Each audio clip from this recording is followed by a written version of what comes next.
हम्म, हम्म, हाँ जी। संलेखना संतारा समाधि, जिस पर हमारी चर्चा चल रही है, ये कुछ विशेष गाथाओं के भाव दिए गए हैं यहाँ। हम कल कर रहे थे अहिंसा का सूक्ष्म स्वरूप। यहाँ है समस्त प्राणियों, भूतों, जीवों, सत्वों का हनन मत कर। अब ये चार नाम है: प्राण, भूत, जीव, सत्व। जानते हो क्या है ये? प्राण, प्राणी, हाँ जी। जीव, सत्व। हाँ जी, वनस्पति स्थावर तत्व हो गए। हाँ, हाँ, भूत हो गए, वो भूत हो गए। हाँ। वनस्पति भूत हो गए, सत्व स्थावर हो गए, एक पंचेंद्रिय और जीव। हम्म। जीव कौन से? जीव जीव तो गुरुदेव जीव तो हो गया, एक तो पंचेंद्रिय हाँ, ठीक है। है ना, और प्राणी। हाँ जी। और प्राण? विकलेंद्रीय गुरुदेव, विकलेंद्रीय वो आ तो जाएंगे साथ। वनस्पति सत्व हो गया, हाँ जी। ठीक है। वनस्पति।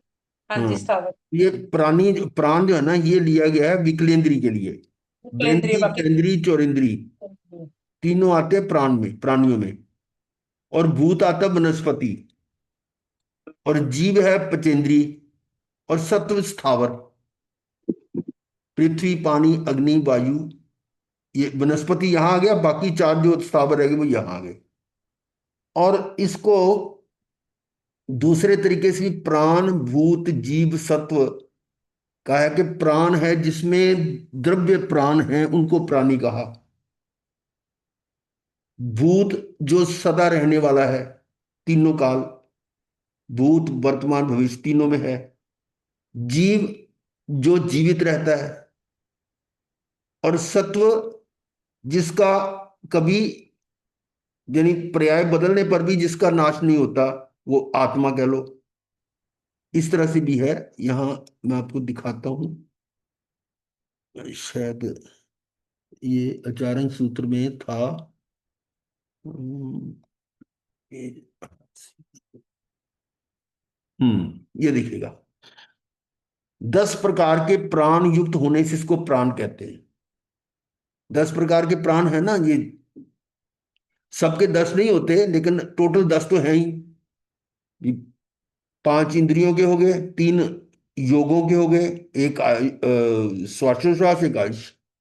तो 10 प्राण हैं जो इन प्राणों से युक्त हैं, जिसमें चाहे 10 हैं या 9 हैं या 8 हैं, कितने भी हैं, वो प्राण प्राण कहलाते हैं। इसके इसीलिए उसको प्राण कहा। और तीनों काल में रहने के कारण उसको भूत कहा।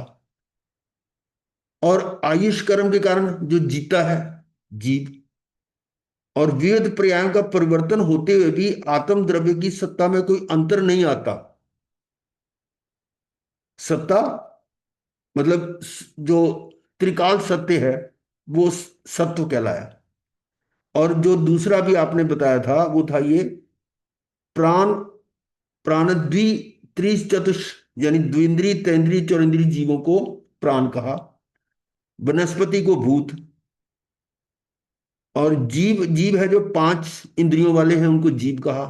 जैसे त्रेंच में भी है, मनुष्य भी है, देव भी, नारक भी। पंचेंद्रिय तो सब में है ना, चारों गतियों में। और सत्व जो है वो वनस्पति के छोड़कर सारे स्थावर आ गए: पृथ्वी, पानी, अग्नि, वायु।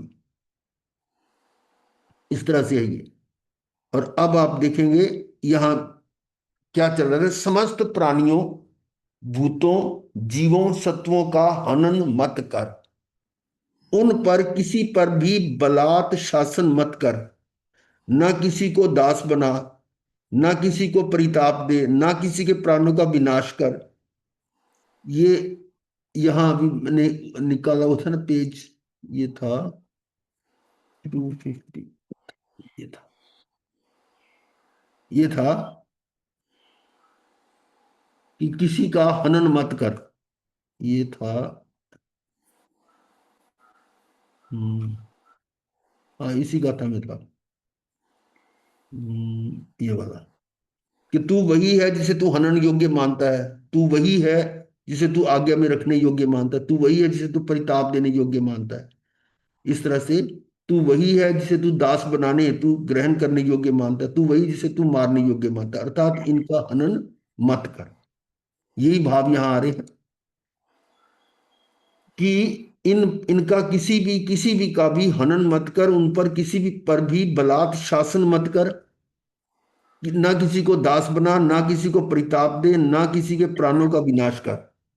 ये अहिंसा धर्म शुद्ध है, सत्य है, शाश्वत है। अब ये कैसे? अहिंसा धर्म शुद्ध है, सत्य है, शाश्वत है। वो कौन सा अहिंसा है? ये बात यहां स्पष्ट करनी पड़ेगी। ये तत्व सत्य है, तथ्य है, सम्यक प्रतिपादित है। इसे ग्रहण कर अपनी आत्म शक्ति को छिपाए बिना, उस धर्म को छोड़े बिना, जैसा स्वरूप बताया वैसा आचरण कर, रूपों से विरत हो, लोकेशना यानी यश, प्रसिद्धि, प्रशंसा, जय जयकार, प्रशस्ति, अभिनंदन में ना भटक, हिंसा में गिरध रचे पचे लीन मनुष्य बार बार जन्म लेते हुए धर्म से बाहर हैं। ये सारी जो बातें लिखी हैं उससे पहले जो है ना, ये वाला जो पॉइंट है कि अहिंसा धर्म शुद्ध है, सत्य है, शाश्वत है। वो कैसे? प्राणों गुरुदेव जो का। अपने अंदर का जो हम्म। अपनी आत्मा का जो धर्म है, हम्म। अपने जो हम्म। चार जो प्राण है वो हाँ। हमेशा रहने वाले हैं, वो शाश्वत है। तो उनकी रक्षा करना ही हमारा धर्म हो जाएगा, मतलब शाश्वत धर्म। हम्म। ठीक है। तो और वही सत्य है, वही तत्व है। वही सत्य है, ठीक है। इसमें इसको थोड़ा और ज्यादा एक्सप्लेन करना चाहिए क्योंकि हम काफी अब समय सार भी कर चुके हैं, ये समाधि तंत्र भी चल रहा है, तो उससे भेद विज्ञान का भी थोड़ा सा यहाँ प्रयोग कर लें कि आत्मा और शरीर दोनों अलग अलग हैं। आत्मा के प्राण अलग हैं और शरीर के प्राण अलग हैं। ये दो बात समझे। वेद विज्ञान जो है ना यहाँ, वो उसकी हम लगाएंगे कि शरीर के प्राण 10 है, अभी बताया आपको। शरीर के प्राण 10 हैं और आत्मा के प्राण 4 हैं, अभी जैसे आप बता रहे हैं। ठीक है। तो किसी के भी प्राणों की हानि करना, इसको हिंसा कहते हैं, जिसको हम दूसरे शब्दों में प्राणातिपात, प्राणातिपात, प्राणों का अतिपात करना। तो जब आपका भेद विज्ञान हो गया पक्का, तो उसमें किसके प्राणों की हानि मेरी हानि है? शरीर के प्राणों की हानि मेरी हानि है या नहीं है? और मेरे अपने प्राणों की हानि मेरी है या नहीं है? इन दोनों पर विचार करना मेरे अपने मेरे है। अपने प्राणों की हानि हाँ, मेरी बिल्कुल ठीक। आत्मा। जो शरीर के प्राणों की हानि है वो मेरी हानि नहीं है। तो मेरी जो हिंसा है वो कैसे हो सकती है कि मेरे प्राणों की हानि हो?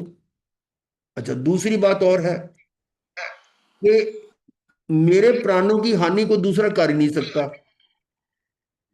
हाँ जी। ये भी आप हाँ जानते जी। हो कि मेरे प्राणों की हानि को दूसरा कर नहीं सकता। दूसरे की प्राणी की हानि भी, मतलब एक द्रव्य दूसरे द्रव्य कुछ कर नहीं सकता, वो तो एक अलग नियम है। परंतु हाँ यहाँ जी। मेरे प्राणों की हानि कैसी होती, पहले उसको समझना है। हाँ जी। मेरे प्राण हैं ज्ञान, दर्शन, सुख और वीर्य। और ज्ञान का अर्थ है जानना। और ये आप समाधि तंत्र में भी समझ रहे हैं, ज्ञान का अर्थ है सम्यक जानना, सही जानना।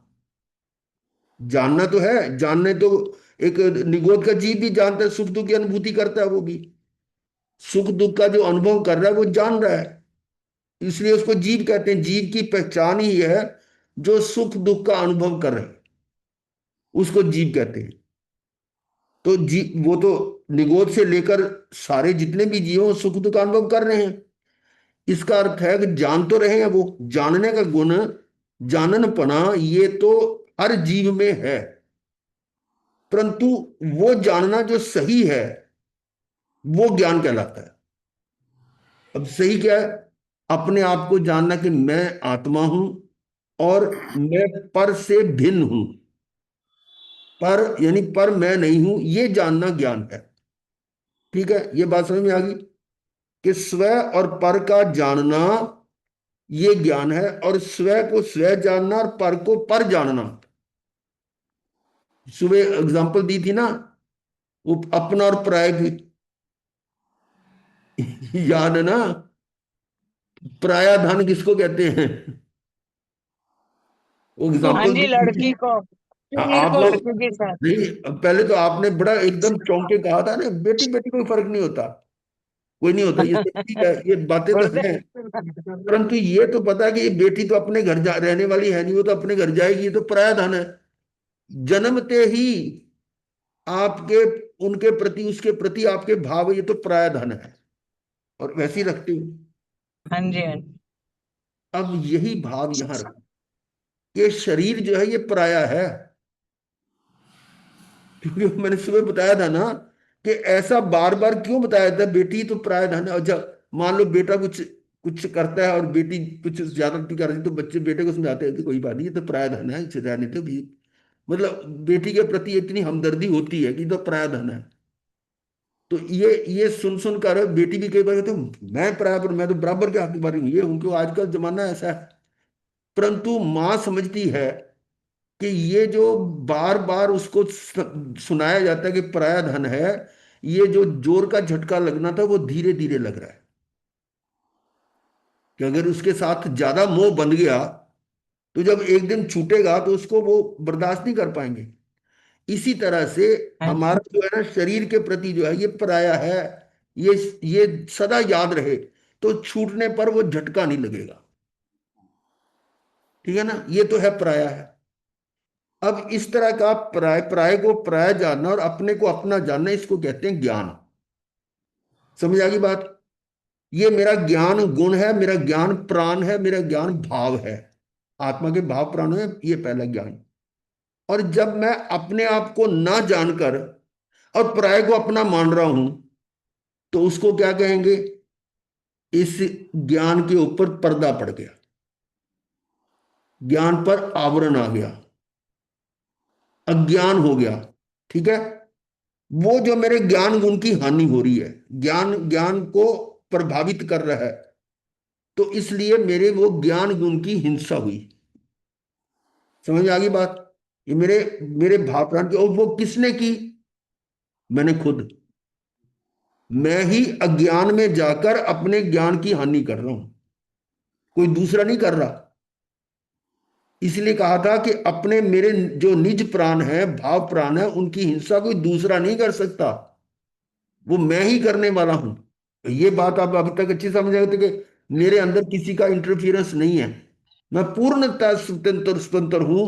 बंध और मोक्ष मुझ में अंदर ही है, और वो उसका मैं ही जिम्मेवार हूं। तो ज्ञान की जब हिंसा होती है, तो दर्शन भी प्रभावित होगा। जब आप अपने आप को नहीं जानते, तो अपने आप का अनुभव भी नहीं करेंगे। अनुभव ना करने का मतलब दर्शन नहीं हो रहा। दर्शन का मतलब वो दर्शनावरणीय कर्म आ गया, उस पर पर्दा पड़ गया। जब दोनों बातें आपकी उलट हो गई कि प्राय को अपना मान रहे हो और अपने को जान नहीं रहे, तो इसका मतलब आपकी मान्यता ही खोटी हो गई। क्या मान्यता हो गई? कि शरीर मैं हूं, इंद्रियां सुख देती हैं, परिजन सुख देते हैं, धन सुख देता है, मंत्र तंत्र सुख देते हैं, देवी देवता सुख देते हैं। ये सारी धारणा क्या है? मिथ्या है। क्यों? पर मुझ में कुछ नहीं कर सकता, मैं पर में कुछ नहीं कर सकता।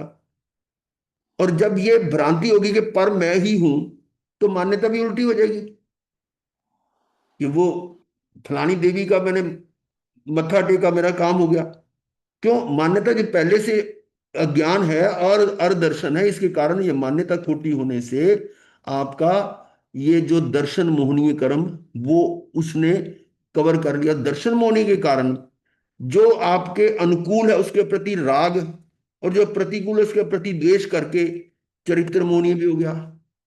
इसका मतलब यह हुआ कि जब मान्यता खोटी हुई, तो आपने शरीर आदि में सुख माना, पर में सुख माना, जबकि सुख किसका गुण है? सुख आत्मा का गुण है। और वो सुख मान कहाँ रखा है? पर में।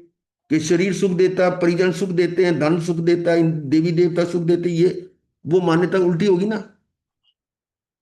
जबकि परमात्मा खुद कह रहे हैं कि मैं तुम्हारे लिए पर द्रव्य हूं, मैं कुछ नहीं कर सकता। मुक्ति का कारण मात्र एक ही है, वो हर जगह था। आज सुबह ध्यान में भी यही बताया गया था, ध्यान होगा आपको, उसमें भी सूचना में था कि अपने आप का आश्रय ही मुक्ति का कारण है, और कोई नहीं है। तो ये तीसरा जो मेरा सुख गुण है, उसकी उसकी भी हानि हुई। ये सुख तो मेरे अंदर है और मैं बाहर मान रहा हूं कि बाहर सुख है। तो ज्ञान की भी हानि हुई, दर्शन की भी हानि हुई, और सुख गुण की भी हानि होगी। और मेरा उपयोग, वो जहां मुझे सुख नजर आ रहा है बाहर, तो मैं बाहर ही लगा रहा हूं, तो मेरा उपयोग भी बाहर बिखर रहा है। वो उपयोग या वो शक्ति, जो वीर्य, जो आत्मा का अनंत वीर्य है, वो आत्मा के अंदर ना लगकर बाहर लग रहा है। ये अंतराय कर्म के कारण मेरा वीर्य प्रभावित हो रहा है, मेरी शक्ति प्रभावित हो रही है। तो चारों गुणों की हानि हो रही है ना। ये हिंसा कौन कर रहा है? मैं ही कर रहा हूं, मैं स्वयं कर। स्वयं कर रहा हूं। पर कब कर रहा हूं? जब मैं पर को अपना जान रहा हूं। हाँ ठीक है, इसका मतलब मेरी, जैसे ही मैंने पर को अपना जाना, मेरी हिंसा हो गई। अब दूसरी हिंसा क्या है? द्रव्य हिंसा की, दूसरे के प्राणों की हानि करना, वो द्रव्य हिंसा है। वो क्या होगा? जब कोई व्यक्ति, वस्तु या स्थिति कोई आपके अनुकूल या प्रतिकूल कार्य करता है, तो यदि मान लो प्रतिकूल कार्य कर रहा है, आपको कोई दुख पहुंचा रहा है, तो तुरंत आप कहते हैं मेरे शरीर को, मेरे को गिरा दिया, मेरे को मारा, यानी शरीर को हानि पहुंचाई, और आपने कहा कि मुझको हानि पहुंचाई। ये क्या है? अज्ञान। तो ऐसा सोचते ही आपने अपनी हानि तो पहले कर ली, और उससे द्वेष करके उसके प्रति क्रोध करोगे। पहले मन से करोगे, वचन से हाँ गाली दोगे, और फिर भी तसल्ली नहीं तो मारोगे थप्पड़, है ना। ये जो तीनों मन वचन काया से जब उसको आप त्रसित करोगे, उसको प्रभावित करोगे, वो होगी द्रव्य हिंसा। जी। तो द्रव्य हिंसा तो बाद में हुई ना, हाँ जी। पहले पहले अपनी हुई। हाँ जी। इसीलिए वो जो ये कथा थी ना, अब ये देखो इसमें क्या था, तू वही है जिसे तू मारने योग्य मानता है, दूसरे को नहीं मार रहा, अपने को मार रहा है। वो ये था इसका। तो ये इस तरह से ये अहिंसा जो है वो शुद्ध धर्म वो है। यानी हम जो प्रतिक्रमण करते हैं उसमें ये बोलते हैं कि भाई किसी भी तरह से ये छह काया के जीवों की हिंसा की कराई अनुमोदी, तो उसके लिए मैं अपने आप को धिक्कारता हूं, मिच्छामि दुक्कडम करता हूं। ये एक तो नॉर्मल है ये।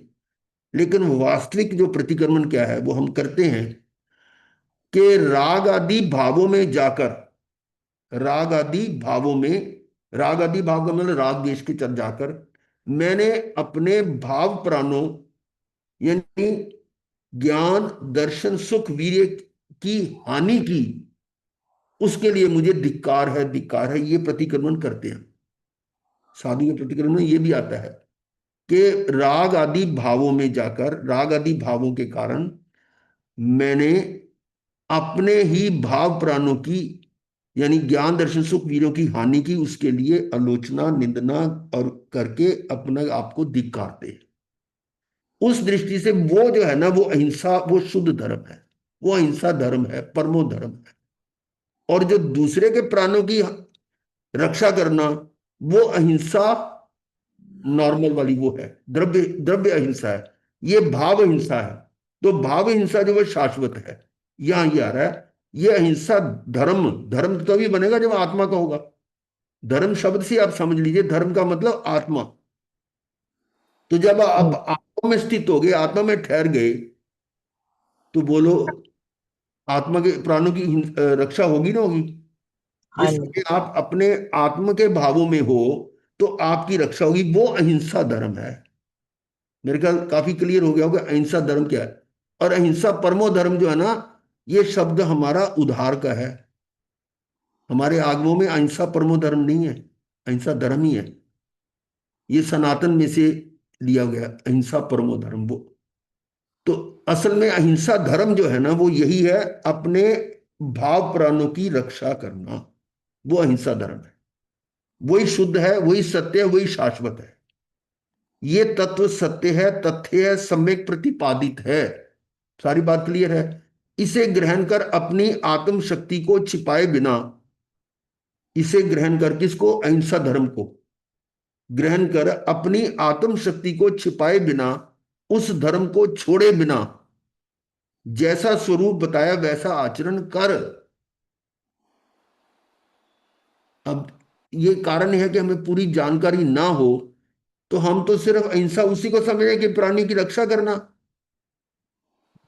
कोई कोई जीव मर रहा है, उसको बचा देना, या उसको किसी प्रकार के सुख दे देना, गायों को चारा डाल देना, कीड़ियों को आटा डाल देना, पक्षियों को दाना डाल देना, या किसी और तरह से मछलियों को, यानी इन तरह के जीवों की रक्षा करना, हम उसको अहिंसा कह देते हैं। वो धर्म नहीं है, वो अहिंसा धर्म नहीं है, वो अहिंसा पुण्य है। फर्क आ गया ना उसमें? वो हाँ पुण्य है, जी। धर्म नहीं है। तो हम तो जिस रास्ते पर चले, हम तो धर्म के लिए निकले हैं ना, कि पुण्य हाँ के लिए जी, निकले हैं। धर्म के लिए। हाँ, तो ये इसके लिए कह रहे हैं कि उसको ग्रहण कर, उस धर्म को छोड़े बिना। अब इस धर्म को तुम छोड़ दिया और व्यवहार धर्म के पीछे लग गए। अब सुबह भी आया था ना वो एक बीच में सेंटेंस, कि व्यवहार धर्म जो है, ये क्रियाकांड जो भी है, उससे मुक्ति नहीं है। हाँ जी। आया था ना, सुबह की गाथा में था। तो उस धर्म को छोड़े बिना जैसा स्वरूप बताया वैसा आचरण कर, रूपों से विरत हो। रूपों का मतलब क्या है यहाँ? मतलब वो जो पुद्गल के जो है रूप और यहाँ वर्ण। तो सिर्फ रूप लिखा है ना। रूप कहने के तो साथ साथ बाकी भी आगे, हाँ रूप, जी, गंध, रस, स्पर्श सारे आगे। सारे। जैसे कहते हैं ना क्रोध आदि, हाँ जी। वो क्रोध में क्रोध मान माया लोग, ऐसे रूप के साथ भी सारे आगे। पांचों हाँ विषय आ गए। पांचों विषय आगे, उनसे विरत हो, यानी उनके उनको उनको कंट्रोल करो, उसका निग्रह कर। फिर लोकेशना है यश, यश, प्रसिद्धि, प्रशंसा, जय जयकार, प्रशस्ति, अभिनंदन में ना भटक। और ये सबसे ज्यादा बीमारी है। हम कई बार कहते हैं कि अन्न और धन की भूख इतनी ज्यादा दुखी नहीं करती जितनी यश की भूख दुखी करती है। ये सेंटेंस जो है ना, हमें याद आता है कि केशवपुर में ना, वहां अशोक विहार के पास साथ ही है, उस स्थानक में अंदर जाते ही उस दीवार की बैक साइड पे बोर्ड लगा हुआ बहुत बड़ा, उसमें कुछ पॉइंट्स लिखे, उसमें एक ये पॉइंट भी है कि धन और अन्न की भूख से ज्यादा भयंकर जो है ना, वो यश की भूख है। अपनी मान प्रतिष्ठा के लिए जो ना भूख ज्यादा होती है, उसके लिए अन्न की और इसकी परवाह नहीं करता कि पैसा लगता लगाने दो, हमारा नाम होना चाहिए। जहां लाख रुपए करोड़ रुपए दान कर दो, वो क्या कर रहा है? वो जो दान कर रहा है किसके लिए? अपनी प्रतिष्ठा के लिए। तो यश, प्रसिद्धि, प्रशंसा, जय जयकार, प्रशस्ति, अभिनंदन में ना भटक। और इससे भटक करने से, भटकने से क्या होगा? संसार बढ़ेगा। हिंसा में गृद्ध रचे पचे लीन मनुष्य, अब देखो उसका रिजल्ट आ रहा है कि यदि ये हिंसा में है, उसमें गृद्ध है, रचा पचा है, लीन है, वो मनुष्य बार बार जन्म लेते हैं, वो धर्म से बाहर हैं। और धर्म से बाहर का मतलब बताओ क्या है? आत्मा से बाहर। हाँ, वो बहिरात्मा है। अब इसको शॉर्ट हाँ में जी। आपके पास शब्द आ गया, वो बहिरात्मा है। हाँ हाँ जी, जी। वही हाँ जी। बात है। धर्म से बाहर है, बहिरात्मा है ना। हाँ जी, वरना कर्म उसमें में। सारा निचोड़ आ जाता है। बहिरात्मा कहने से आपको समझ आता है धर्म से बाहर है। हम्म। बहिरात्मा, अंतरात्मा, परमात्मा, इन तीनों की चर्चा चल रही है। अभी तो कितनी गाथा, 37 37 गाथा हुई है, यही वर्णन चल रहा है, बहिरात्मा, अंतरात्मा और परमात्मा। तो ये बात समझ में आ गई इसकी। अब मोक्ष मार्ग में अहर्निश यत्न करने वाले, मोक्ष मार्ग में सदा यत्न करने वाले, सतत प्रज्ञावान, प्रज्ञावान है बुद्धिमान, धीर साधक, देख, देख क्या दिखा रहे हैं? जो परमत हैं, जो परमादि हैं, पर में रचे पचे हैं, वे धर्म से बाहर हैं, यानी वो बहिरात्मा है। इसलिए अप्रमत्त होकर आत्मा में पराक्रम कर। तो क्या निर्देश दिया? अप्रमत्त होकर आत्मा में पराक्रम, यानी अंतरात्मा हो जा। हाँ जी। अंतरात्मा के लिए दिया ना कि बहिरात्मा से हटकर, उसका त्याग कर, उसका अवलंबन छोड़कर अंतरात्मा में आ जा। ये है हाँ जी। इसका अहिंसा का सूक्ष्म स्वरूप। आगे आ रहा आत्मा के दोष से आश्रव। आश्रव क्या होता है? आत्मा का दोष है। वो कैसे होगा? देखो, मन वचन काया की शुभाशुभ क्रिया प्रवृत्ति योग कहलाते हैं। ये योग है तीनों, मन वचन काया। ये हाँ जी। जो मन है या वचन है, ये काया, ये सारे पौद्गलिक हैं, परंतु हाँ जी। इसमें निमित्त मैं बन रहा हूं। हम्म, निमित्त कौन बन रहा है? निमित्त तो मैं ही बन रहा हूं ना, आत्मा। आत्मा के निमित्त से ये काम कर रहे हैं, लेकिन वो काम अपने आप कर रहे हैं। पुद्गल का काम पुद्गल कर रहे हैं, जीव का काम जीव कर रहा है। मैं पुद्गल के निमित्त हो सकता हूं, पुद्गल मेरे लिए निमित्त हो सकता है, लेकिन मेरे में वो कुछ नहीं कर सकता, मैं उसमें कुछ नहीं करता। निमित्त नैतिक संबंध है, हाँ जी। और निमित्त करता होता नहीं। तो यहां पर ये जो मन वचन काया की शुभाशुभ क्रिया जो है, ये प्रवृत्ति योग है, वही कर्म आश्रव है। हाँ जी। तो मूल में ये कर्म आश्रव, तो वैसे तो आश्रव के 5 बताते हैं: मिथ्यात्व, अविरति, प्रमाद, कषाय और योग। पर अशुभ यहाँ योग। योग को लिया सिर्फ। योग सबसे ज्यादा बलवान है। कैसे? कबड्डी का मैच देखा ना? हाँ जी। वो एक गया, फिर दूसरा गया, फिर तीसरा गया, जो सबसे लास्ट में बचता है उसको कहोगे ना ये पहलवान है। हाँ जी। हाँ जी। सबसे बढ़िया प्लेयर कौन होगा? हाँ जो सबसे बाद में है। और ये सबसे बाद में योग रहता है, मिथ्यात्व तो हाँ पहले जी। चला जाता है। वो मत देखो कि मिथ्यात्व कितने परसेंट है, पर मिथ्यात्व तो पहले जाता है, फिर अविरति जाता है, फिर प्रमाद, फिर कषाय। योग तो हाँ जी। 14 गुण स्थान पर जाता है जाके। वो तो केवली भगवान के भी होता है योग तो। होता है। तो हाँ इसका मतलब ये ज्यादा पहलवान है। हाँ जी। हाँ जी। हाँ जी। हमने समझा तो कुछ भी नहीं है, क्योंकि अभी तक हम यही बोलते आ रहे हैं ना कि मिथ्यात्व सबसे बड़ा है, इसको निकालना है, इसको निकालना है। परंतु उस दूसरी दृष्टि से देखें, जो अंतिम सांस तक रहता है वो तो योग है। हाँ जी। इसका निकलना जो है मुश्किल है ना फिर।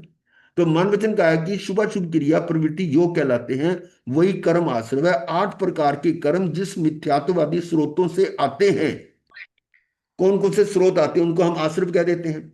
फिर आत्मा के आत्म प्रदेशों से एक मेक हो जाते हैं, बद्ध और सपृष्ट हो जाते हैं, उन स्रोतों को आश्रव कहा। जो जो कारण है, जब बता दिया मिथ्यात्व, विरति वगैरह।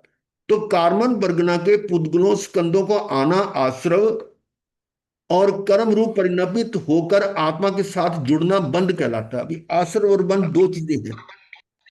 आश्रव का मतलब तो आपने गेट खोल दिए, अंदर आ गई धूल, खिड़कियां दरवाजे खुले हैं तो धूल अंदर आ गई, और आकर वो आपकी वस्तुओं पर, चीजों पर ऊपर चिपक गई, वो बंद हो गया। अंदर एंट्री हो गई। इस तरह से जो एंट्री होना वो तो है आश्रव। और फिर आपकी आत्म प्रदेशों के साथ वो जुड़ जाती हैं, उन पर आच्छादित हो जाती हैं, वो बंद हो गया। आश्रव के बिना बंद नहीं होता, बंद जो है वो आश्रव पूर्वक ही होता है। और इसका विलोम समझो कि निर्जरा संबर के बिना नहीं होती, संबर पूर्वक निर्जरा होती है, और आश्रव पूर्वक बंद होता है। बंद के लिए आश्रव जरूरी है, और निर्जरा के लिए संबर जरूरी है। हाँ, तो इस प्रकार से आश्रव बंद का मूल है। आगे ना, आश्रव बंद का मूल है। बंद की जड़ कहां पड़ी है? आश्रव में। आश्रम में। उसका मूल तो ये। और आत्मा के शुभाशुभ भाव, शुभ अशुभ, शुभ और अशुभ दोनों प्रकार के हैं। शुभ पुण्य और अशुभ पाप, ये 9 प्रकार के पुण्य भाव और 18 प्रकार के पाप भाव। इन शुभाशुभ आत्मा में उठे विकारों को, शुभाशुभ आत्मा में उठे विकारों, आत्मा में शुभ अशुभ विचार विकार आ रहे हैं, ये मन, वचन और काया क्रिया करके या प्रवृत्त होकर क्रियान्वित करते हैं। भाव तो आत्मा ने किए, और उसको एक्टिवेट कौन कर रहा है? वो योग कर रहे हैं। इसका मतलब कर्मों को चिपकाने का, लाने का काम तो योग कर रहे हैं, पर निमित्त कौन है? वो आत्मा, उसके भाव, आत्मा। उसके शुभाशुभ भाव। तो वो प्रवृत्त होकर क्रियान्वयन करते, इसमें मन वचन काया का दोष नहीं। वो तो अपना काम कर रहे हैं। आत्मा का ही दोष है। हाँ जी, हाँ जी। हाँ, हमारे जब विकारी भावों विकार का वो दोष। निमित्त बना। ये बात समझने वाली है कि मैं उसका कर्ता तो नहीं हूं, उसका निमित्त बन के दोषी बन रहा हूं। उसमें भी निमित्त बन के भी मैं मान्यता करता हूं कि मैं कर रहा हूं। हाँ जी, इतना मान लेना ही ये दोष है। हाँ जी। उसमें कर्तापना आ गया ना। कर्तापना ये आत्मा का गुण नहीं है, कि आत्मा गुण तो अकर्तृत्व गुण है, निष्क्रियत्व गुण है, मतलब अकर्ता वाला गुण है। और वो कहता है मैंने किया है, तो ये आत्मा का विकार है, ये दोष है। अब ये तो आगे हिंसा से दुर्गति, ये मतलब विशेष इस गाथाओं का वर्णन आ रहा है। ये पूरी तो नहीं, आचार्य सूत्र में से है सारी। है अब इससे आप समझ सकते हो कि सारे तात्विक कितने हैं। जो मनुष्य सकारण, बड़ी इंपॉर्टेंट गाथा है ये, सकारण या निष्कारण, सकारण या निष्कारण, किसी कारण से या निष्कारण से। आपने कभी ये शब्द देखा होगा, जो चतुर्मास की लिस्ट निकलती है ना, हमारे शिव ध्यान धारा में निकलती है, तो उसमें जो साधु हैं, वो आपको मालूम है कम से कम 2 होने चाहिए, हाँ जी, और साध्वी कम से कम 3 होनी चाहिए। ठीक है, पर फिर भी साधुओं के एक एक के भी सिंगाड़ियां एक एक के भी हैं, और साधुओं के 2 2 वाले भी हैं। तो कहीं आपने ध्यान से देखा होगा, जहां 2 2 वाले, 2 साधुओं के चौमासे के आगे लिखा होता है सकारण, सकार लिखा होता है। सकारण। जी। अब भावना पर ही बोली, देखा है पर ध्यान नहीं दिया है। हाँ जी। क्यों ध्यान नहीं दिया? नहीं, देखा है कि सकारण है, पर ये नहीं ध्यान दिया कि क्यों लिखा है सकारण। सकारण का जो लिखा शब्द, उसका कुछ ना कुछ इंपॉर्टेंस होगी ना। हाँ जी, हाँ जी, जैसे पर मतलब अकेले, पता नहीं था। हाँ जी, एकल वाले जो हैं साधु, अकेले अकेले हैं, वहां पे भी लिखा होता है सकारण। हाँ जी। तो एकल का थोड़ा सा समझ में आता, पर ये नहीं पता था कि 2 भी नहीं विहार कर सकते, हमें नहीं पता था। दो दो साधु, 2 कम से कम होने चाहिए, और साधुयां 3 होनी चाहिए, हाँ जी, हाँ उससे कम नहीं रह सकते। जी। ये विधान है। और यदि किसी कारण से, अब सकारण आ गया ना, किसी कारण से उनको तीसरी नहीं मिली, 2 ही है, उनको करना पड़ रहा है, तो वो आज्ञा, आचार्य आज्ञा से सकारण दिया जाता है उसको। ऐसे साधु 2 की जगह 1 ही रह गया, हाँ जी, दूसरा उसके साथ वो मिला नहीं कोई, तो उसका भी सकारण हो जाता है। अब यहां पर क्या है, जो मनुष्य कारण या निष्कारण, किसी कारण से या बिना कारण से, निष्कारण, बिना कारण के भी हो सकता है ना, सप्रयोजन या निष्प्रयोजन, किसी प्रयोजन से या बिना प्रयोजन के। अब ये लाइन से समझे, जिन जिन जीवों की हिंसा करते हैं, जिन जिन जीवों की हिंसा करते हैं, करवाते, अनुमोदना करते हैं, उन्हें उन्हीं जीव निकायों में विविध रूपों में जन्मना पड़ता है। अब मान लो किसी मच्छर को मार दिया, तो वो मच्छर की जोनी में इसको जन्मना पड़ेगा। जिस जिस जिन जिन, क्या कह रहे हैं, जिन जिन जीवों की चींटी मारी है मान लो, या किसी पक्षी को मार दिया, तो वो उसको, वो पक्षी की जूनी में जिन जीवों की हिंसा करते हैं, करवाते, अनुमोदना करते हैं, उन्हें उन्हीं जीव निकायों में, उन्हीं जीव निकायों में विविध रूपों में जन्मना पड़ता है। यानी यहां पर क्या है, ये बहाना भी नहीं चलेगा कि मैंने तो जानबूझ के नहीं मारा, ये किया। अब देखो यहां पर क्लियर लफ्ज शब्द आ रहा है, जानबूझकर या बिना जाने, कारण से या बिना कारण। मतलब उसमें छूट नहीं है कि मुझे अनजाने में हो गया या किस तरह से हो गया। वो क्लियर है, ये बिल्कुल सकारण या निष्कारण, सप्रयोजन या निष्प्रयोजन, जिन जिन जीव की हिंसा हुई है उससे उसी जीव निकायों में विविध रूपों में जन्म पड़ता है। ऐसे मनुष्यों को शब्द आदि विषयों का त्याग कठिन लगता है। ऐसे मनुष्यों को शब्द आदि विषयों का त्याग, शब्द आदि मतलब शब्द वर्ण गंध रस स्पर्श, हाँ जी। उनका त्याग नहीं। पर ये जानो कि तब मृत्यु की पकड़ में हो। अब इस ऐसा करने से क्या होगा, वो मृत्यु की पकड़ में है नहीं, मतलब बार बार मरना पड़ेगा, बार बार बार बार। आत्म अमृत मोक्ष से अति दूर हो। कहां से दूर हो रहे हो? मुक्ति से आत्मा दूर हो रहे हो और मुक्ति से। संसार में बढ़ रहे हो। ये इसका है हिंसा से दुर्गति। इसकी एक्सप्लेनेशन है हिंसा दुर्गति कैसे हुई। और अब है क्षण भंगुर जीवन। ये जीवन क्षण भंगुर है। कुश नोक बिंदु के समान। कुश क्या होती है? घास। कुशा घास घास, होती है। घास का ये घास अग्रभाग। होती है, हमारे तो बहुत लगी हुई घास, पतली पतली ऊपर से वो होती है। इसको कुश कहते हैं, कुश घास। कुश नोक, उसकी नोक बहुत नुकीली होती है, पतली सी एंड हाँ जी। तरह। उस पर कोई बिंदु है, ओस का बिंदु। सुबह सुबह देखो तो उसके ओस के बिंदु पड़े होते हैं, पत्तों पर भी होते हैं और घास पर भी होते हैं। कुश नोक बिंदु के समान ये जीवन अस्थिर अनित्य क्षण भंगुर है। अब वो जो बूंद है उस उस नोक पे रही हुई है, वो कितनी देर के लिए है? बस जैसे ही सूरज उगेगा वो चली जाएगी। वो भी नहीं, उससे पहले भी होता है, हो सकते हैं हाँ अस्थिर। जी, तब हाँ, पर। थोड़ी हाँ, सी गिर हवा चली, जाएगी। थोड़ी सी हवा चली गिर सकता है। हाँ जी। अनित्य क्षण भंगुर है। कोई उसका कोई गारंटी नहीं है कि कितनी देर रहेगा वो। धूप में सूखने की बात तो बहुत दूर की बात, उससे पहले ही हो जाएगा। हाँ जी। अज्ञानी यानी बाल के लिए भी वैसा ही है। जो अज्ञानी है उसके लिए भी वैसा ही है कि क्षण भंगुर है, परंतु मोह वशात में ये जान नहीं पाता।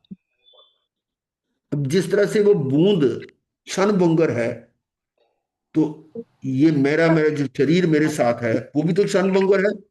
परंतु अज्ञानी जो है वो मोह वशात, मोह के कारण ये नहीं जान पाता कि ये जाने वाला है, ये तो शरीर सदा रहने वाला है। उसको मरते हुए तो बहुत देखता है, कितनों को वो शमशान में छोड़ के आता है, पर अपने बारे में नहीं सोचता वो कि, कि मेरा भी नंबर लगा हुआ है। भाई लाइन लगी हुई है, आगे आगे से जा रहे हैं, तुम्हारा तो नंबर आगे बढ़ रहा है आगे। वो टिकट की लाइन लगी होती है ना, जैसे मान लो रेलवे पर ही कहीं पे लगी हो, तो जो जो निकलते जाते हैं तो उतना आपका पॉइंट आगे बढ़ता जाता है कि नहीं। ये यहाँ पर क्या है, मृत्यु की लाइन लगी हुई है, तो नंबर तो लगा हुआ, जो आगे आगे निकलते हैं तो मेरा नंबर और नजदीक आ रहा है। हम मृत्यु के नजदीक जा रहे हैं। तो वो ये मोह के कारण ऐसा नहीं जान पाते, नहीं नहीं मैं तो नहीं जाने वाला। मत्स्यगंधा गुरु जी, हाँ, हाँ जी, वो जो गाथा आती है ना उत्तराधान में, हाँ, सम्यंग गुरु मापा माय में, हम्म, कुसज्ञ यह उस बिंदुए थोवम तिथिन लंब मानाए एवं हाँ, मनुयान जीव्यं सम्यंग गोइमंग मापा माय। हाँ, है ना, हाँ, उसी का ही अभिप्राय है ये, है ना। हाँ, वही ये आचार्य सूत्र में से है, वो दूसरी वो उत्तराध्ययन में से है। हाँ जी। भाव तो वही है। हाँ तो जी। हाँ जी। यहाँ बता रहा है कि मोह के कारण वो ये नहीं जान पाता कि ये अस्थिर है, ये क्षण भंगुर है। वो समझता नहीं ये रहेगी। और यहां तक आता है कि भी साइंस जो है ना, विज्ञान भी इस तरफ खोज कर रहा है कि लंबी उम्र कैसे हो। अभी एक रशिया में चल रही है रिसर्च, एक वो वो कर रहे हैं कि 100 150 तक 150 साल तक जिंदा रहेगा मनुष्य। ऐसी कोई उस पर एक्सपेरिमेंट चल रहे हैं। मतलब क्या है, ट्राई कर रहे हैं, वो अपना कोशिश कर रहे हैं। बढ़ेगी क्या नहीं बढ़ेगी नहीं मान, लेकिन फिर भी फॉर एवर तो रहेगी नहीं, है ना। तो ये तो मृत्यु तो आनी आनी है, परंतु मोह के कारण वो इसको इग्नोर कर देता है। वह हिंसा आदि 18 क्रूर पाप कर्म करता हुआ। 18 पाप कर्म कौन से? हिंसा, झूठ, चोरी, दातुन प्रज्ञा, क्रोध, मान, माया, लोभ, रस, 18 पाप आगे। हाँ दुख जी। में मूड, दुख में मूड, उद्विग्न, खेद खिन्न, क्षुब्ध होकर स्वयं ही स्वयं के सुख से विमुख होता है। अब ये पॉइंट ध्यान से समझो। स्वयं ही स्वयं के सुख से विमुख होता है। तो इस लाइन को देखो क्या। कि पाप कर्म करके मूड हो रहा है ना, उद्विग्न हो रहा है, खेद खिन्न हो रहा है, क्षुब्ध हो रहा है, विक्षिप्त हो रहा है, और ऐसे करके वो खुद खुद के सुख से दूर हो रहा है। आत्मा के सुख से अपने। आत्मा स्वयं ही स्वयं के सुख से हाँ जी। मुक्त हो रहा है। उस मोह आदि से वह बार बार जन्म मरण कर महादुखी होता है। हाँ जी। उसमें उसे पुनः पुनः मोह उत्पन्न होता है। हम्म। अब अगली गाथा है काम भोग से दुर्गति। पहले उसके बताया था दुर्गति किससे, हिंसा से। अब यहां आ गया काम भोग से दुर्गति। साधकों, काम भोगों में आसक्त गृध जीवों को देखो। देखने का मतलब है उनकी क्या हालत हो रही है, उसको उसको जानना।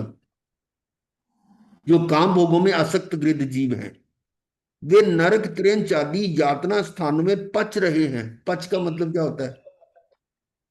बस उसी में अपना सारा जोर लगा रहे हैं, मतलब गिद्ध हो रहे हैं।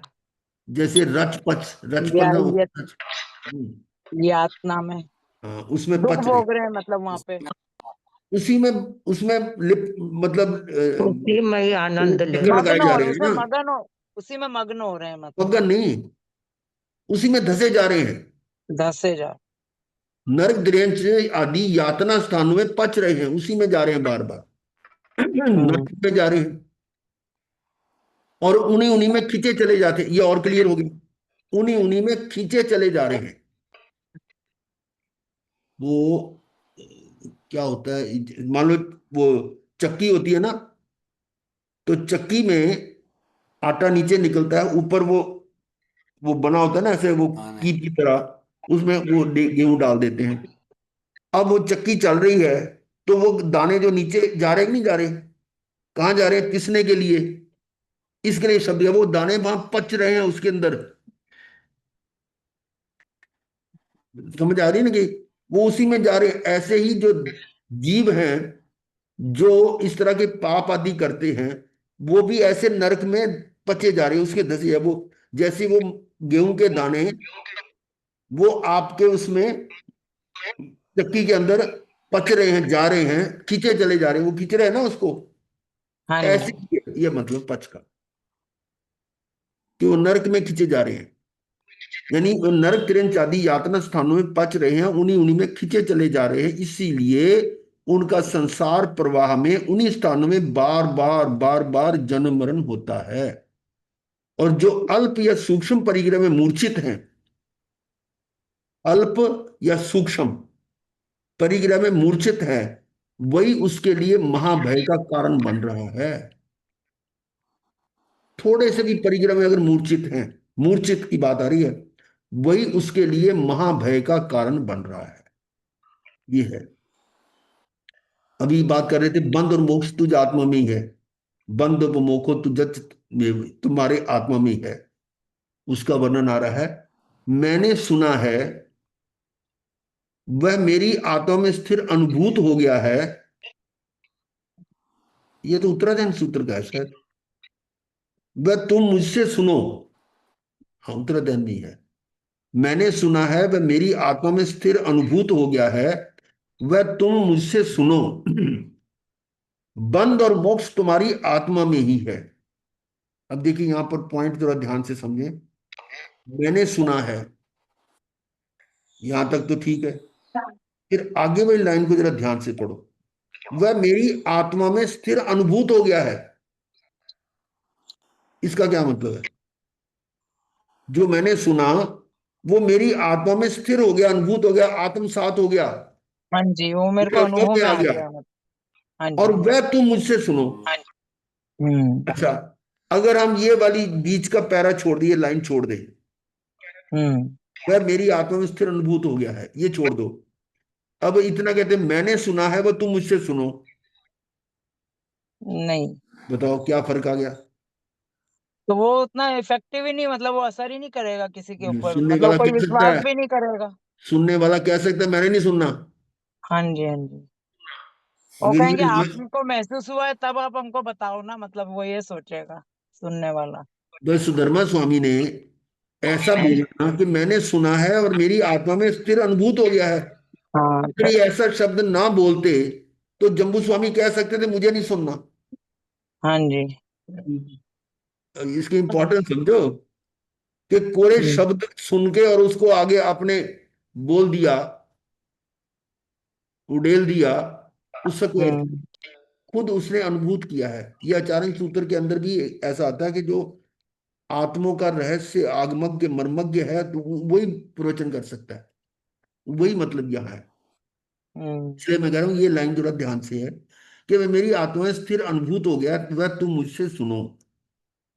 इसीलिए गुरुदेव कहते थे अब तुम दीक्षा से पहले तुम क्लास लेते थे या स्वाध्याय कराते थे उसमें, और आज पट्टे पर बैठकर तुम बोल रहे हो, कुछ फर्क नजर आया? हम्म फर्क आता है, फर्क नजर आता है। उस समय हमारे मन में अंदर वो कुचोड़ता था कि हम बोल तो क्या रहे हैं, कर क्या रहे हैं। ये बातें तो हम शास्त्र की कर रहे हैं और खुद खुद क्या कर रहे हैं, खुद संसार में फंसे हुए हैं अभी। तो अब उसको छोड़ने के बाद जो हम बोल रहे हैं तो कितने कॉन्फिडेंस से बोल रहे हैं, और उसका प्रभाव भी होगा। जो गुड़ का परहेज बताने वाला वही बता सकता जो गुड़ ना खाता हो। हाँ गुड़ खाने वाला कैसे कहेगा भी गुड़ छोड़ दो। हाँ आप जी। अनुभूत हो गया ना। हाँ, आत्म अब वही जो बात मैं कल कह रहा था कि हमने 5 वो बीघे छोड़े हुए हैं, तो इसलिए हम हर पॉइंट पर 5 बीघे ले आते हैं। आप ये बात किसी और से सुन के सुना दो मेरे को, किसी ने और ने कही हो तो। आपने भी इतने प्रवचन सुने हैं, क्या किसी ने आज तक कहा कि प्रवचन भी ये निषेध है इसका है? कोई नहीं कहेगा, क्योंकि खुद अनुभूत नहीं हुआ ना। वही बात है। तो ये कह रहे हैं मैंने सुना है, वह मेरी आत्मा में स्थिर अनुभूत हो गया है, वह अब वह तुम मुझसे सुनो। हम्म अब कह रहे सुनो कि बंद और मोक्ष तुम्हारी आत्मा में ही है। इसका मतलब बंद कराने वाला कोई बाहर नहीं है और मोक्ष कराने वाला भी बाहर नहीं है। बड़ी गहराई वाली बात है, गहना है कि बंद और मोक्ष तुम्हारी आत्मा में ही है। ये सूत्र बहुत छोटे छोटे हैं पर गहराई कितनी ज्यादा है। हाँ जी। मेरे को बांधने वाला या मुक्त कराने वाला कोई अन्य नहीं है। आत्मा के सिवा स्वभाव ही है। हाँ जी, वो मैं ही हूं, मैं ही अपना बंद कराने वाला, मैं ही मोक्ष कराने वाला।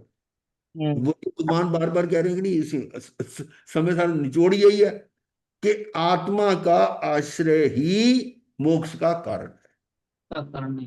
पर द्रव्य के आश्रय से बंद होगा ही होगा, पर द्रव्य के आश्रय से बंद होगा। और पर द्रव्य साक्षात परमात्मा भी हो सकता है, और उसके उस तरफ पर द्रव्य में दृष्टि अगर है तो पुण्य बंद होगा, मुक्ति नहीं होगी। इसीलिए बार बार गौतम भगवान को कहा गया कि तुम मुझे क्यों देख रहे हो। ठीक है, वो आ रहा है इसमें। तो इस तरह से बंध और मोक्ष तुम्हारी आत्मा में ही है, अर्थात आत्मा के ही शुभाशुभ भावों से बंध और आत्मा के शुभाशुभ भावों से निवृत्ति से मोक्ष है। बोलो, आत्मा के शुभाशुभ भाव से तो बंध है, शुभ और अशुभ दोनों है। पुण्य और पाप से तो बंध है, पुण्य करो तब भी बंद है, पाप करो तब भी बंद है।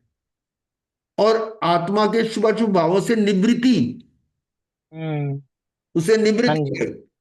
निवृत्ति। हाँ, शुभाशुभ भावों से निवृत्ति, वो हाँ जी। वृत्ति होगी, वो मोक्ष है। मोक्ष है। मोक्ष। दोनों आत्मा में ही है, कोई बाहर नहीं है।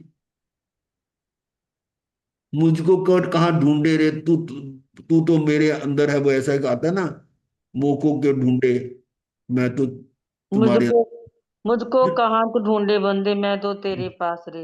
हाँ नाम है वो, काबा, नाम है कैसी कैसी, नाम है कैलाश में, कुछ ऐसा था। हाँ, बाहर कहाँ ढूंढ रहे हो, मैं तो अंदर ही। ये ज्ञानियों की भाषा।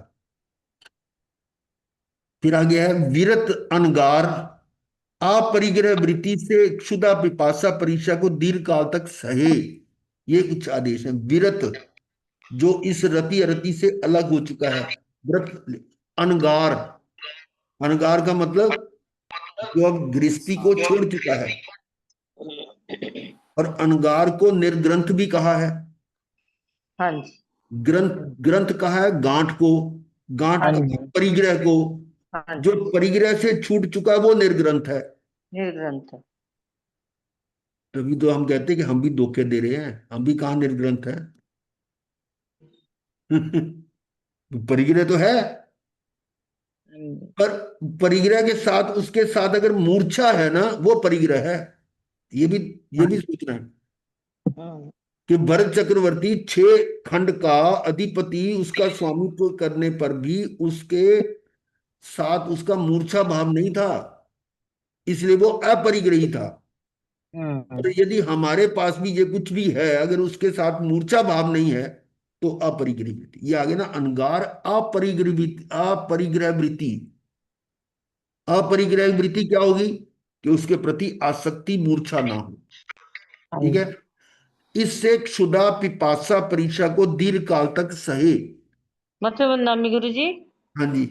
जैसे आपने थोड़ी देर पहले फरमाया था कि हाँ भी मतलब जिस जिस जीवों को जैसे जैसे कष्ट पहुंचाई है, दुख दिया है, मारा है, हाँ उसी हाँ। योनि में जाकर वैसी वेदना भोगनी पड़ेगी, चाहे हम्म। कारण से है या बिना कारण से है हाँ, ना। अभी अभी तो बोला था। हाँ हाँ अभी बोला था ना।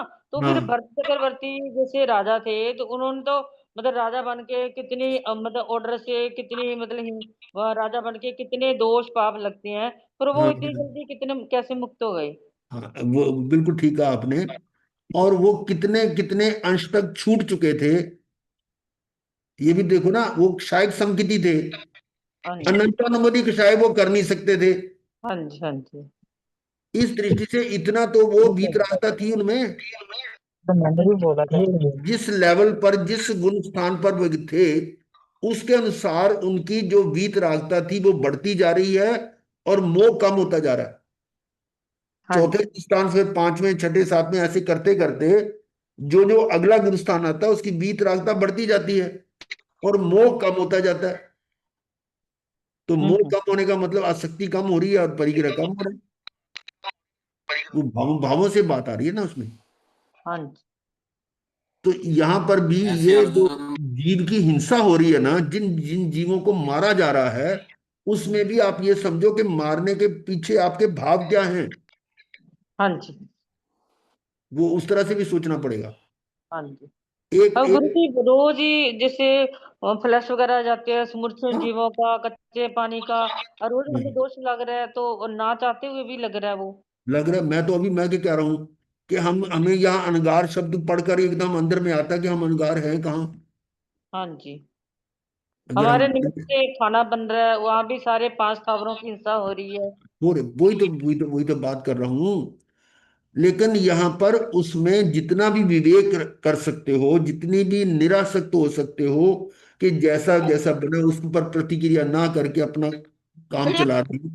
भाई जैसे आहार करना हमारी मजबूरी है, कि इसको, शरीर के साथ हमें आत्महत्या तो करनी नहीं है, तो शरीर को बचाए रखना भी जरूरी है।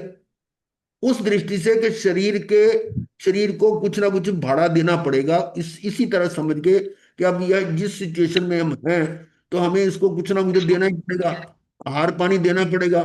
तो उसके कारण हिंसा तो हो रही है। और उसमें भी आता है करना, कराना, अनुमोदना।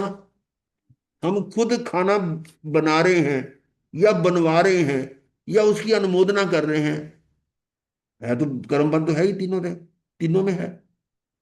अब वो देखना कि हमारा उसमें भावों में कितनी, कहां पर तीव्रता ज्यादा है या किस कहाँ कम है। अगर हम कोई प्रतिक्रिया ना करें, कि जैसा मिला है उसको निपटा ले। इसीलिए जो पुराने संत थे ना, वो शुरू शुरू में ऐसा नियम कराते थे। एक हमारा चतुर्मास था, उसमें वो रोज कोई ना कोई नियम कराते, अच्छा आज खाते समय मौन रखना।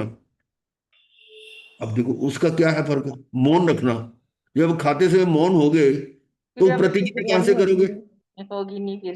अरे क्या है इसमें, तो नमक नहीं डाला, है ही नहीं, मसाला ही नहीं, मैं कुछ, ये तो स्वाद ही नहीं बना, बोलना ही नहीं है। तो प्रतिक्रिया में बंदिश आ गई। और फिर धीरे धीरे ऐसा भी हो गया, उन नियम कराने लगे, अच्छा ऐसे करो कि आप जो खाना खा रहे हैं ना, उसके ऊपर से नमक मत डालना। हाँ जी, यानी जो बना हुआ है उसके ऊपर से अब और मत डालना। इससे क्या होगा, ये भी कंट्रोल अपना आपका। और हमें तो सबसे बढ़िया जो हमें अपने बाई बर्थ मिला हुआ है, कि बचपन से ही हमने स्वाद शब्द कभी बोला ही नहीं था, कोई बोलते ही नहीं थे। और कहा स्वाद नहीं बोलना, स्वाद नहीं बोलना, बचपन से ही ये संस्कार मिले। अब इतनी बड़ी उम्र हो कि हमारे मुंह से स्वाद निकलता ही नहीं कि भी स्वाद बने, नहीं बोलते हम। तो ये इस तरह के संस्कार बने तो उससे भी बचाव हो जाता है। और आज जो हमारे सामने कैसी भी चीज आ जाए, कोई फर्क नहीं, कोई मान लो स्वाद है या नहीं है, फर्क ही नहीं पड़ता कुछ, क्योंकि वो अभ्यास ऐसा हो गया। तो ये था विरत अनगार अपरिग्रह वृत्ति से क्षुधा पिपासा परीक्षा को दीर्घ काल तक सहे, उसको सहन करे। फिर आगे आता है ये जो मद विषय विकथा कषाय निद्रा आदि वे परमत हैं, ये परमात्म के भेद हैं। कल भी आया था इस तरह का। परमात्म के भेद है मद, 8 प्रकार के मद होते हैं। यह मद का मतलब नशा भी होता है। और विषय, ये 5 विषय हैं। विकथा, 4 तरह की विकथा है। सार कथा, हाँ, भक्त कथा, स्त्री कथा, बात कथा, देश कथा, राज कथा। एक कथा और राज। कषाय, 4 कषाय हैं। निद्रा आदि, ये 5 पंचक है। निद्रा निद्रा निद्रा, प्रचला प्रचला प्रचला, और प्रत्यान सत्यान्वेदी, ये परमात्मा है। वे निर्ग्रंथ धर्म से बाहर हैं। बोलो, धर्म बाहिर आत्मा है वो, यानी परमादि को भी बहिरात्मा कह दिया। जो परमात्मा में है वो बहिरात्मा है, निर्ग्रंथ धर्म से बाहर है, अतः अपरमत होकर परवर्जन विचरण कर। अब बताओ हमारे आगमों में कौन सी चीज नहीं जो है, पर हमने उस पर ध्यान ही नहीं दिया, इतनी गहराई से समझा ही नहीं।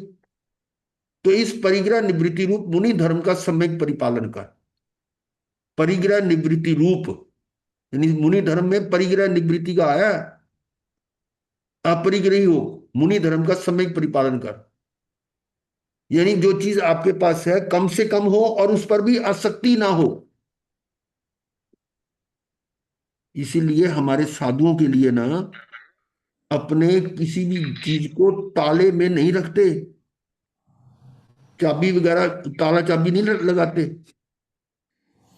अब कुछ लगाने लग गए तो मुझे पता नहीं, पर ये नियम था। और ये नियम क्या, हमने अपने घर में कभी ताला नहीं लगाया था किसी को। यानी मतलब घर छोड़ के जाना ही पड़े ना, तो पड़ोसी को चाबी दे दे, ले भी अपना देख लिया था। और पुराने जमाने बचपन में तो हमने देखा घरों में दरवाजा नहीं बंद होता था। तो इसका मतलब है उस समय लोगों में आसक्ति इतनी नहीं थी। और आज जो ताला लग रहा है, इसका मतलब साधुओं में या साधुओं में आसक्ति बढ़ गई है। बात थोड़ी कठोर लग रही है। महाराज जी, आज भी शनि गांव में दरवाजा ही नहीं है। वो बात अलग है, वो तो वहां के संस्कार ऐसे हैं। हम तो अपनी बात कर रहे हैं ना, कि हमारे जो अनगार का धर्म क्या है, वो हम क्या निभा रहे हैं क्या, ये मतलब है। कि ये परिग्रह निवृत्ति रूप मुनि धर्म का सम्यक परिपालन कर, वो हो रहा है क्या। और अगर नहीं हो रहा तो उसको सुधारने की कोशिश करोगे, अगर उसको जस्टिफाई करो, नहीं तो हम तो बड़े त्यागी हैं, हम तो ये हैं, उल्टा अपना वो और कपट करके कर्म ज्यादा बन रहा है। भाई अगर मान लो हमारे में दोष है तो दोष को मान लेना, हम दोष है। हम तो खुले हम कहते हैं कि हम दोष निर्दोष नहीं है। हम जो हार पानी ले रहे हैं उसमें भी दोष लग रहा है। निर्दोष तो हम पालन कर ही नहीं रहे, पर ऐसा झूठ बोलकर एक और अपना पाप कर रहे हैं, उससे तो बचो। और जब अपने दोष को हम कहेंगे दोष करते, तो उससे बचने का उपाय भी करेंगे। अगर हमें दोष को जस्टिफाई कर लेंगे, ये तो इसके बिना तो रह नहीं सकते। अब पैदल चलने की हमारी क्षमता नहीं, हम तो गाड़ी में चलेंगे। अब गाड़ी में चलना जो है उसको भी जस्टिफाई कर देंगे, तो करते करते तो फिर तो पता नहीं कहाँ कहाँ पहुंच जाएंगे हम। ये चीज है। तो डॉक्टर वो, अमिता जी अभी गाड़ी में चल रहे हैं। हाँ जी। डॉक्टर अमिता जी अभी गाड़ी में चल रहे हैं। ये कोई सादगी हम तो थोड़ा अंगार धर्म में नहीं है गुरुदेव, हम तो आगार धर्म। हम तो व्हील चेयर ये देखो, ये अब उस एंगल से देखो कि यानी गाड़ी में चलते हुए भी आत्मा में स्थिर होने की प्रैक्टिस चल रही है। हाँ जी गुरुदेव, बिल्कुल सही है। गाड़ी में तो चल रहे हैं, बाहर से तो अस्थिर है, अंदर में तो स्थिर होने का प्रयास किया जा रहा है ना। हाँ जी, हाँ जी। ये प्लस पॉइंट भी तो है ना। हाँ, वो तो मजाक की है गुरु जी। गाड़ी का नाम आया तो बीच में मैंने क्या डॉक्टर अमिता जी अगला गाड़ी 2-3 लाइनें और देखे। आर्यों ने यानी तीर्थंकरों ने समता में समता को ही धर्म कहा है। सिंपल।